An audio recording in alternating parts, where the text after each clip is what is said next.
Hello friends, आज हम पढ़ने वाले हैं इंटरनेशनल लॉ। और इंटरनेशनल लॉ में आज का हमारा टॉपिक है जनरल असेंबली, यानी कि महासभा। जो इंटरनेशनल लॉ में यूएनओ ऑर्गेनाइजेशन है, यानी कि संयुक्त राष्ट्र संघ, उसकी सबसे बड़ी जो अंग है, सबसे बड़ा जो ऑर्गन है, वो आपका है महासभा, यानी कि जनरल असेंबली। और यही इसका फर्स्ट ऑर्गन भी है। हमने सिक्योरिटी काउंसिल कर लिया है, आज हम करने वाले हैं जनरल असेंबली। तो जनरल असेंबली के बारे में जो इसका गठन है वो तो सेक्शन 9 में दिया हुआ है, आर्टिकल 9 में इसका गठन दिया हुआ है।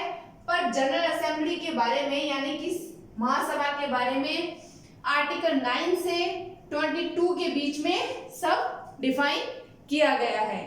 हम पढ़ेंगे कि इसका गठन किस तरीके से होता है, क्या क्या इसके पास में पावर है, कितने इसमें सदस्य हैं, ये सभी महासभा में हम देखने वाले हैं।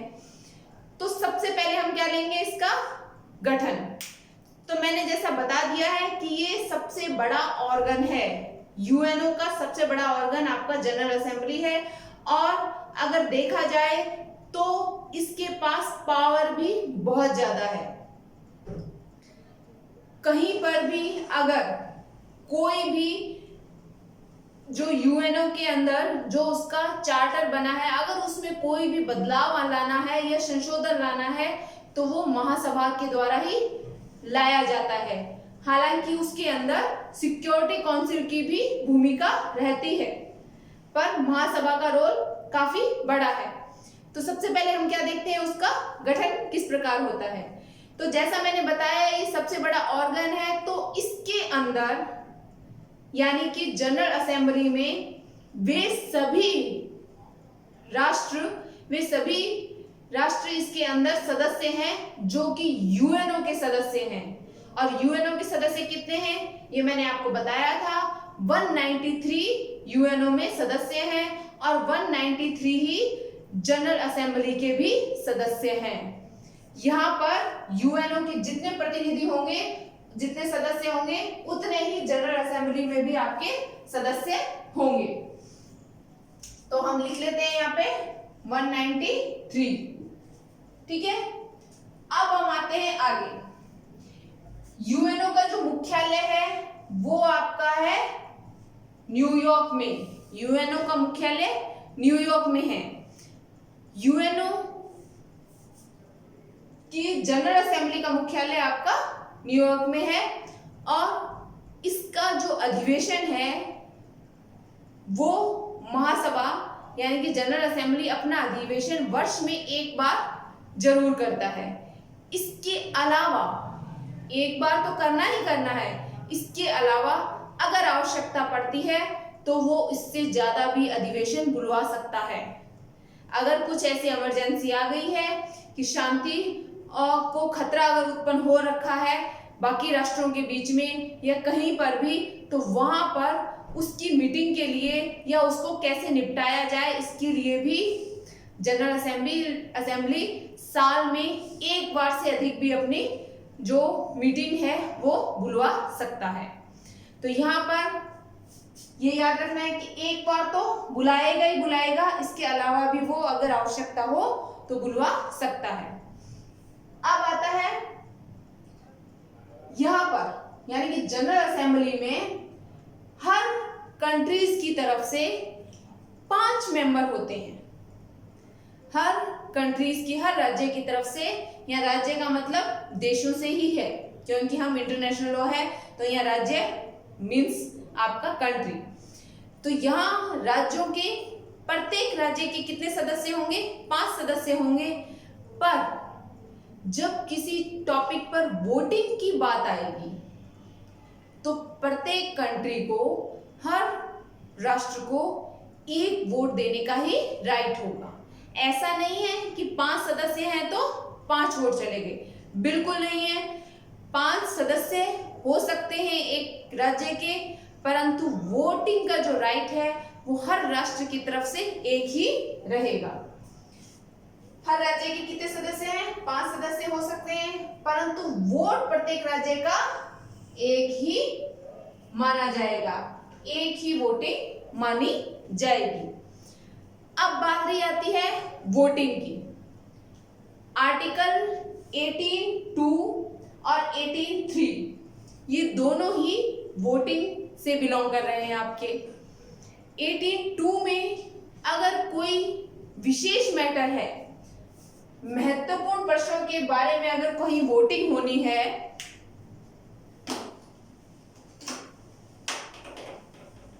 तो अगर महत्वपूर्ण प्रश्नों के बारे में वोटिंग होनी है तो वहां पर 2/3 यानी कि 2/3 मेजॉरिटी के साथ में डिसीजन लिया जाएगा। वहां 2/3 मेजॉरिटी के साथ में वोटिंग होगी। और अगर मान लीजिए प्रश्न इतना महत्वपूर्ण नहीं है, साधारण कोई अगर प्रश्न है, तो वहां पर वोटिंग जो होगी उसमें मेजॉरिटी 50% ही मानी जाएगी। इन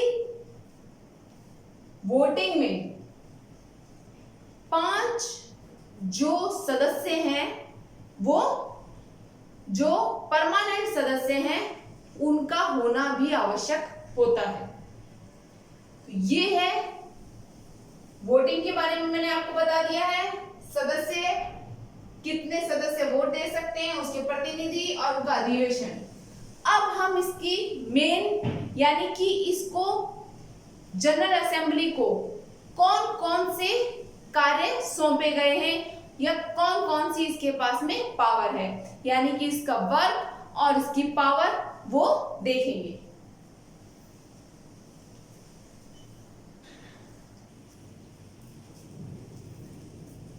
चलिए अब हम देखते हैं जो जनरल असेंबली के हैं वो क्या क्या फंक्शंस हैं और उसको क्या क्या राइट दिए गए हैं। तो जनरल असेंबली के 5 टाइप के आपको फंक्शंस दे रखे हैं। सबसे पहला क्या है, या तो प्रस्ताव संबंधी या विमर्शकारी, यानी कि जो प्रस्ताव दिया जाता है या जो विचार विमर्श में जो अपनी तरफ से विचार दिए जाते हैं वो देने का राइट सबसे पहले आपको इसको जनरल असेंबली को है। सेकंड नंबर पे क्या आता है आपके, पर्यवेक्षण या नियंत्रण संबंधी कार्य है, वो भी जनरल असेंबली के पास है। फाइनेंशियल वर्क वो भी है। वोटिंग से संबंधित है, जो निर्वाचन करना होता है बाकी अंगों के अंदर उससे रिलेटेड, और संवैधानिक यानी कि कॉन्स्टिट्यूशनल रिलेटेड वर्क भी जनरल असेंबली देखता है। तो सबसे पहला हम वर्क कौन सा है, पहले उसको देखते हैं। प्रस्ताव और विमर्शकारी कार्य। जनरल असेंबली को किसी भी टॉपिक पर जो कोई भी अगर ऐसा कोई प्रस्ताव लाया जा रहा है तो उस पे अपना प्रस्ताव रखने या अपना विचार प्रस्तुत करने का भी राइट और फंक्शंस होता है, वो वहां देता है। अगर कहीं पर भी अशांति या अशांति हो रखी है, युद्ध की स्थिति हो रखी है, तो उसको नियंत्रण करने के लिए जनरल असेंबली अपना प्रस्ताव पेश करती है। पर सबसे बड़ी चीज यहाँ ध्यान रखने के लिए क्या है कि जनरल असेंबली जिन बातों पे अपना प्रस्ताव पेश करती है उन टॉपिक्स पर अगर पहले से ही सिक्योरिटी काउंसिल कोई प्रस्ताव दे चुका है तो यहाँ जनरल असेंबली उसके ऊपर विचार विमर्श नहीं कर सकती है।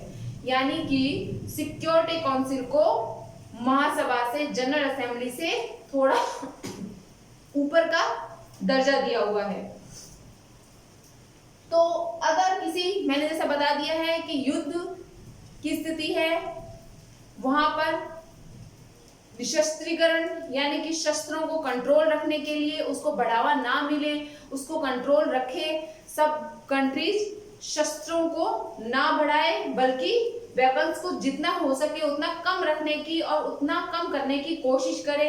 इन सब टॉपिक्स पर रिलेट करने के लिए प्रस्ताव पेश करने का राइट किसका है? आपका जनरल असेंबली का है। ये इसके पास में पावर है। इसके अलावा उसके पास में और भी पावर्स होती है और इसके लिए वो अपनी बैठक समय समय पर बुलाता रहता है। वो मैंने आपको बताया था, साल में एक बार अगर आवश्यकता हुई है, अगर ऐसी स्थिति आ चुकी है कि अब जरूरी है इसी समय बैठक बुलाने की, तो वो बैठक उस समय वो बुला सकता है।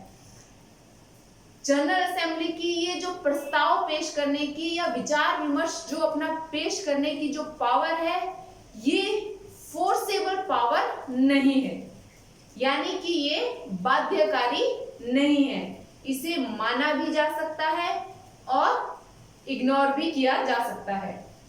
यहाँ पर सिर्फ ये प्रस्ताव देगा, पर इसके प्रस्ताव है जो क्या होंगे, बाध्यकारी इफेक्ट नहीं रखते हैं, क्योंकि यहाँ पर हर प्रस्ताव के साथ में जनरल असेंबली का भी रोल, सिक्योरिटी काउंसिल का भी रोल जनरल असेंबली के साथ में चलता है। जनरल असेंबली किसी भी दूसरे राज्य के इंटरनल मामले में कभी भी इंटरफेयर नहीं करेगी। जनरल असेंबली को सिर्फ यही राइट है कि वो यूएनओ से रिलेटेड वर्क देखेगी, पर अगर किसी स्टेट के इंटरनल में अगर कोई डिस्प्यूट है या कुछ भी है, तो वहां पर वो अपना ना प्रस्ताव देगी, ना ही उसको उस चीज का राइट है। तो ये है इसकी प्रस्ताव और विमर्शकारी शक्तियां। सेकंड नंबर पे क्या आता है आपका, पर्यवेक्षण या नियंत्रण संबंधी पावर। अब पर्यवेक्षण और नियंत्रण संबंधी पावर में आपके जनरल असेंबली को ना केवल अपने, बल्कि जो इसके यूएनओ के अंदर कुछ ऐसे संगठन हैं उनके ऊपर ऑब्जर्वेशन, सुपरविजन रखने का भी पावर होता है कि वो अंग, वो ऑर्गन्स हैं, वो अपना कार्य ढंग से कर रहे हैं या नहीं कर रहे हैं। जैसे आर्थिक और सामाजिक परिषद हुआ, न्यास परिषद हुआ, इनके ऊपर ऑब्जर्वेशन रखने का कार्य किसका होता है, जनरल असेंबली का होता है कि ये अपना वर्क ढंग से कर रहे हैं या नहीं कर रहे हैं। Financial work. अब आता है आपका वित्तीय कार्य। वित्तीय कार्य भी जनरल असेंबली को सौंपा जाता है। जितना भी खर्चा है वो सब कौन डिसाइड करता है, यूएनओ में जो भी खर्चा होता है वो डिसाइड करने का कार्य किसका होता है, आपका जनरल असेंबली का होता है। वो ये ही डिसाइड करेगी कि कितना खर्चा लगा है, कितना किस ऑर्गन के लिए डिसाइड किया गया है। इसमें आपको मैं बता देती हूं, जनरल असेंबली में जो खर्चे का है, इसमें जो बजट का लेखा जोखा होता है वो रखना, पेश करना, और जो किस अंग को, जैसा मैंने बताया कि किस अंग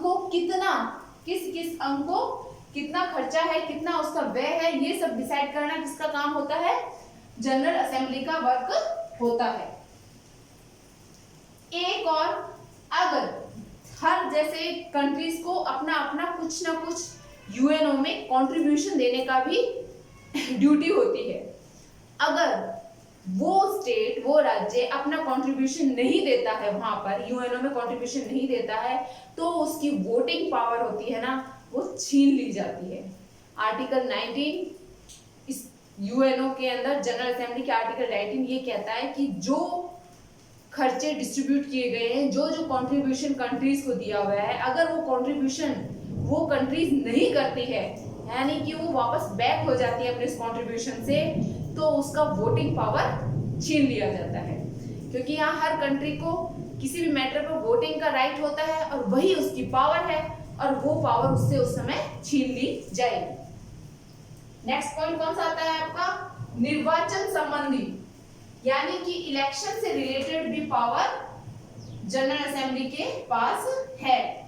जहां महासभा के महासचिव का जब चुनाव होता है, तो वहां पर सुरक्षा परिषद के साथ में इसकी भी भागीदारी होती है, जनरल असेंबली की भी भागीदारी होती है।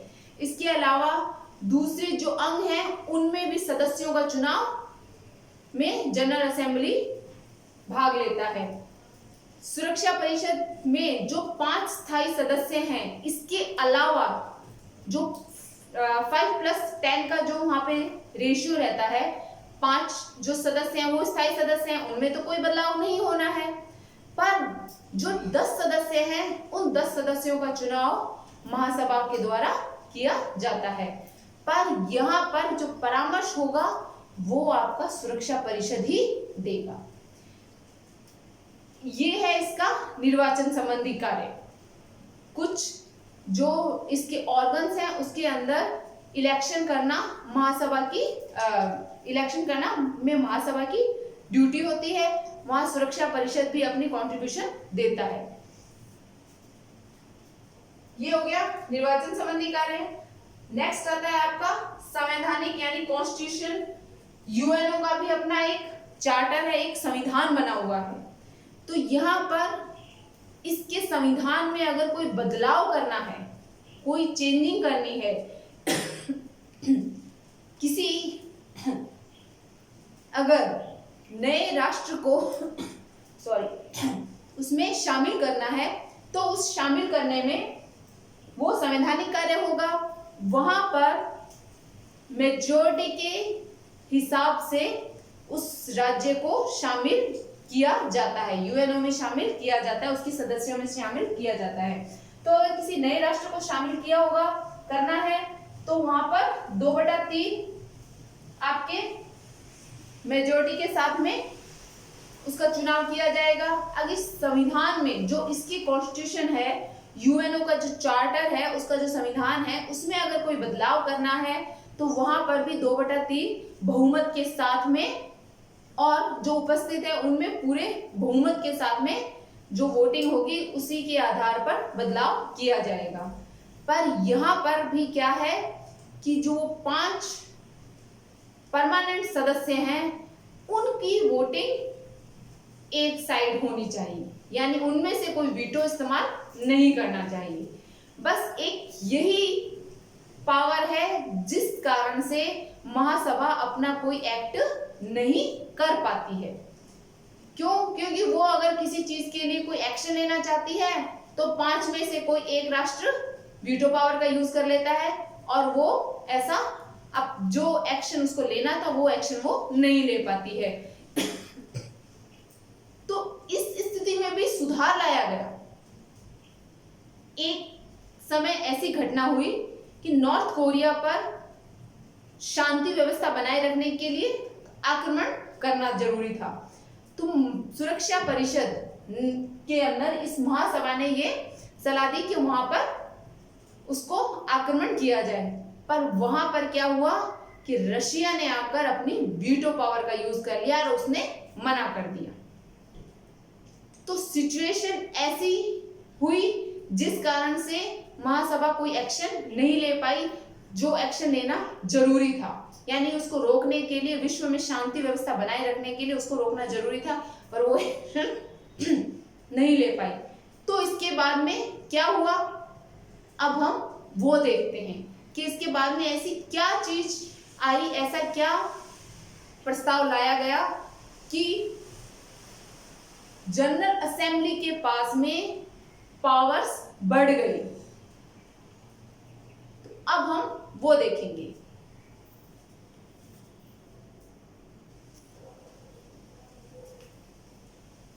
तो जैसा कि मैंने बताया आपको कि कोई भी अगर इश्यू होता था और अगर वहां पर महासभा जनरल असेंबली अगर कोई एक्ट करने वाली होती थी या उसके प्रति कोई कार्यवाही करने वाली होती थी, जैसे कि नॉर्थ कोरिया के खिलाफ वो करने वाली थी, पर 5 सदस्यों में से एक ने वीटो पावर का यूज कर लिया। अब क्या हुआ कि वो कार्यवाही नहीं हो पाई, क्योंकि यहाँ पर उन 5 जो स्थायी सदस्य हैं, परमानेंट मेंबर्स हैं, उन 5 का एक साथ में सहमत होना जरूरी था।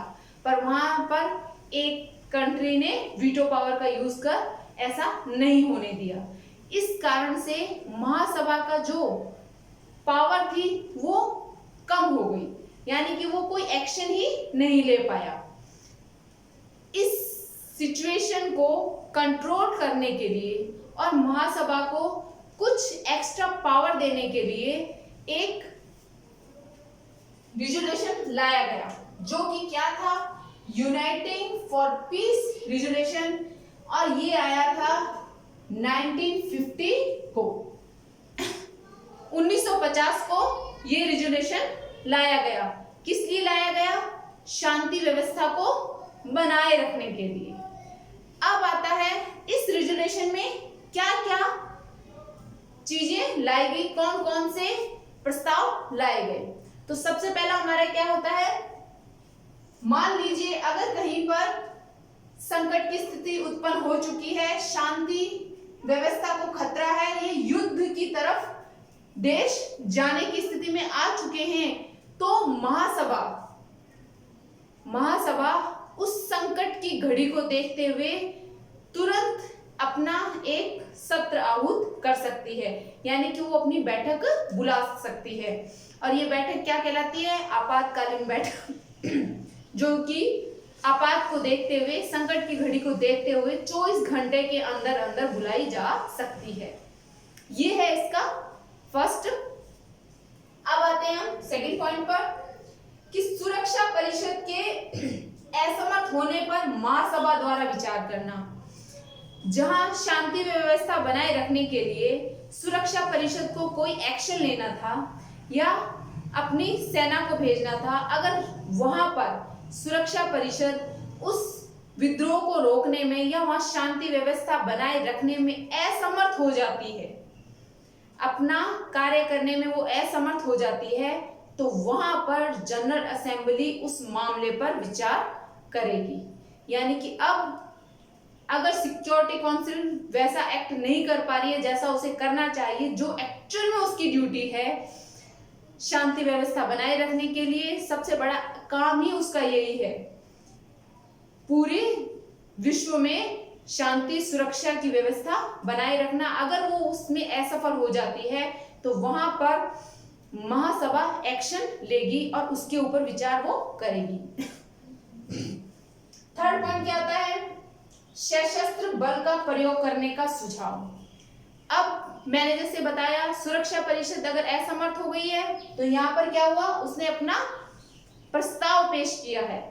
अब प्रस्ताव में वो क्या पेश कर सकती है कि आप सशस्त्र बलों का प्रयोग करो, उसको शांति व्यवस्था को बनाए रखने के लिए, या कहीं विद्रोह की स्थिति या युद्ध की स्थिति है तो वहां पर आप सशस्त्र बल का प्रयोग कर सकते हो। इसका सुझाव कौन दे सकता है? आपका जनरल असेंबली दे सकती है। नेक्स्ट पॉइंट आता है आपका कि 14 देशों का एक शांति निरीक्षण आयोग गठित करना। शांति व्यवस्था बनाए रखने के लिए जनरल असेंबली 14 देशों का एक शांति निरीक्षण आयोग गठित कर सकती है, जो कि उसको सुझाव देगा शांति व्यवस्था बनाए रखने के लिए। नेक्स्ट पॉइंट कौन सा आता है आपका? प्रशिक्षित सेना तैयार रखना। मैंने आपको बताया था कि यूएनओ की स्वयं की कोई भी फोर्स नहीं होती, इसकी खुद की कोई सेना नहीं होती है। यहाँ पर सेना कौन सी काम में ली जाती है? जो इसके सदस्य होते हैं, यानी कि जो देश उसके सदस्य होते हैं, उन देशों की जो सेनाएं होती है वही सेनाएं किसकी होगी? यूएनओ की सेनाएं होंगी। तो यहां पर महासभा अपने सदस्य देशों को प्रशिक्षित यानी कि एकदम ट्रेंड अपनी फोर्स को रेडी रखने के लिए भी इंस्ट्रक्शन दे सकती है कि आप अपने फोर्स को, ट्रेन फोर्स को रेडी रखिए। अगर सिचुएशन ऐसी आ जाती है कि वहां पर शांति व्यवस्था बनाए रखने के लिए कहीं पर आक्रमण किया जाए तो आप उसके लिए तैयार रहें। तो यहाँ पर महासभा अपने सदस्य देशों को ये सुझाव या इंस्ट्रक्शन देगी। नेक्स्ट पॉइंट कौन सा आता है आपका? अध्ययन में रिपोर्ट प्रस्तुत करने के लिए जो यहाँ पर गठित आयोग है उसके द्वारा जो अध्ययन में रिपोर्ट है उसको पेश करने के लिए 14 सदस्यीय सामूहिक कार्यवाही कमेटी का भी गठन किया जा सकता है, जो सिचुएशन है उसके ऊपर कोई भी अगर रिपोर्ट है वो पेश करने के लिए महासभा एक 14 सदस्यीय कमेटी का गठन भी कर सकती है। तो ये लेकर आए 1950 में, और इस रिजोल्यूशन के साथ ही महासभा की जो पावर है उसमें बढ़ोतरी हो गई। महासभा के पास में कुछ एक्स्ट्रा पावर भी आ गई। महासभा ने भी कुछ, मैं आपको बता देती हूं, कुछ ऐसे सब जो उसके ऑर्गन्स हैं वो भी कुछ इसने स्टेबल किए हैं। उन ऑर्गन्स में पहला ऑर्गन्स आपका कौन सा है? इंटरनेशनल लॉ कमीशन का। इंटरनेशनल लॉ कमीशन का जो आपका है इंटरनेशनल लॉ कमीशन एक गठित की गई, जो कि 1947 में गठित की गई थी। पहला ऑर्गन ये लेकर आए, एक सब ऑर्डिनेट ऑर्गन था। इसके बाद में दूसरा ऑर्गन है आपका training institute and research, UNO का ट्रेनिंग इंस्टीट्यूट और एंड रिसर्च। ये एक सेकंड ऑर्गन लेकर आए जो 1963 का है। थर्ड है आपका एक ऑर्गन है, वो है इंडस्ट्रियल ऑर्गन।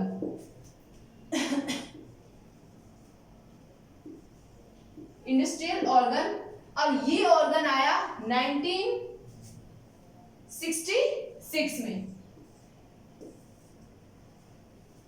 ये तीन ऑर्गन स्पेशल महासभा के द्वारा स्टेबल किए गए हैं।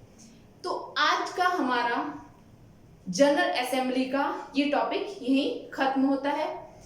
महासचिव के चुनाव में भी आपका जनरल असेंबली का रोल रहता है, पर उसका जो महासचिव का चुनाव होता है उसके अंदर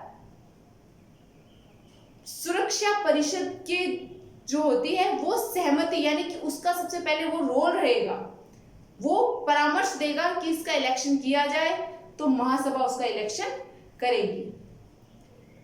आज के लिए जो मेरी क्लास है यहीं खत्म होती है, क्योंकि हमारा जनरल असेंबली का टॉपिक पूरा हो गया है। ये सडनली मुझसे क्वेश्चन पूछा गया था कि महासभा के जो महासचिव है उसका इलेक्शन के बारे में, सो मैंने आपको बता दिया है। तो मिलते हैं हम नेक्स्ट क्लास में नेक्स्ट टॉपिक के साथ में। आज के लिए इतना ही, मिलते हैं, धन्यवाद।